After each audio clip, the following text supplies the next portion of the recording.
In the heart of Benue, where the river Benue winds like a silver snake through the red soil of Makurdi, a shadow began to rise. Not from the clouds, but from the hearts of men. The land was once known for its peace, its laughter, its yam festivals and proud thief traditions. But peace, like morning dew, vanishes when the sun of greed begins to burn. Welcome to the Promisky Folktale channel, where stories walk, spirits speak, and legends live again.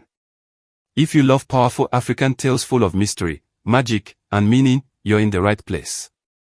Don't forget to subscribe, like, and drop your thoughts in the comment section below. And hey, tap the notification bell so you never miss a new story when it drops. Now, sit back, listen closely, and let the ancestors guide us into today's tale. Chief Orvanya, the Tor of Makurdi, had ruled for many years. He was a man of wisdom and fairness, a father to all, but age was catching up with him. His once strong eyes grew dim, and his steps slow. Yet, his words still carried weight among the elders. He had two children who were the light of his old age, Aondohemba, his ambitious son, and Ivran, his gentle and wise daughter. Aondohemba had studied in the city. He came home dressed in fine clothes, with the scent of foreign perfumes, speaking big English words that impressed the elders and confused the young. He told his father that it was time to modernize Makurdi, to make it great, to bring development. But behind his charming smile was hunger, not hunger for food, but hunger for power. Ivran, on the other hand, was the calm in the storm. She loved her people and walked among them without pride. She listened to their cries and helped them with kindness. Her heart belonged to a humble farmer named Taka, a man of honesty and hard work. But theirs was a love whispered only under the moonlight, for tradition forbade a royal daughter from marrying a commoner. One morning, Chief Orvanya called his children. He said, "My time is drawing near. The people must continue to eat, the schools must be built, and the land must stay united. I will entrust you, Aondohemba, with the kingdom's treasury. Use it wisely for our people." The elders clapped, and Aondohemba bowed deeply. But in his heart, dark thoughts stirred. Weeks passed. The chief grew weaker, and his son grew bolder. The gold coins and cowries meant for farmers and schools began to disappear. The sound of construction fell silent. The marketplace, once alive, became filled with whispers. "The chief's son is eating the people's money," they said. But who could speak against the heir of Makurdi? One evening, as the sun dipped behind the hills, Taka came running to Ivran with fear in his eyes. "Ivran," he said, "I have found something. Your brother has sold the community lands to foreign traders. The people will lose their farms." Ivran's heart broke. She loved her brother, but she loved truth more. "We must tell father," she said softly. That night, thunder rolled across the sky. Inside the palace, Aondohemba sat counting his stolen wealth, gold glinting under the firelight. Ivran entered quietly. "Brother," she said, "you are walking in the shadows. You are bringing shame to our father's name." He laughed bitterly. "You know nothing of leadership, sister. These people are weak. Without power, you are nothing." Ivran's eyes filled with tears.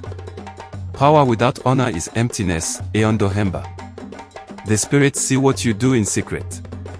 He rose angrily. "You would betray me for a farmer's love. Don't test me, Ivran." She left in silence, knowing the storm had only begun. Days later, the sacred drums announced the yam festival. The air was thick with the scent of roasted meat and palm wine. Dancers toured in black and white thief wrappers, masquerades leaped through the crowd, and children laughed. But amid the celebration, Elder Irina, the village priest, approached Chief Orvanya with grave eyes. "Tor," he said, "there are shadows in your house. The gods are restless. Wealth has been stolen, and lies have taken root. The ancestors demand truth, or blood will cleanse this land." The chief trembled, his weak hands clutching his staff. "Who dares betray the land?" he asked. The elder only said, "The truth will reveal itself before the next full moon." That night, the palace grew cold. A storm brewed over the river Benue, and lightning split the sky. Ivran went to her father's chamber and confessed everything. Chief Orvanya's heart broke, and tears filled his demise. "My own blood has deceived me," he whispered. "Fetch my son. Let him answer before the gods." When Aondohemba arrived, the storm was raging. The priest stood by the ancestral shrine, torches flickering in the wind. "Aondohemba Orvanya," he said, "the spirits demand truth. Did you misuse the people's wealth?" Aondohemba's pride was his armor. "I did what must be done. The people are foolish. I gave Makurdi a new future." The priest raised his staff. "A future built on lies is a kingdom built on sand." Suddenly, thunder roared, and lightning struck the shrine. Aondohemba fell to his knees, screaming as the light consumed him. The storm howled, and then, silence. When the wind settled, only ashes remained where he had stood. The villagers wailed, and Chief Orvanya collapsed. His daughter held him, tears streaming down her face. "Father, forgive him," she cried. The old chief whispered, "When greed grows in the heart, even a prince becomes his own curse." In the morning, the sun rose gently over Makurdi. The river Benue flowed calmly again, washing away the night sorrow. Ivran stood by the water, holding a calabash filled with herbs, and whispered prayers to the ancestors for peace. The people gathered around her, singing softly, honoring the fallen and the forgiven.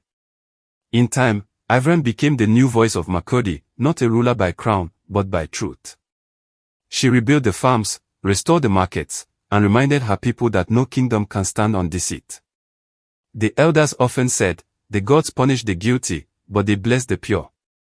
And so, the shadows over Makurdi were lifted.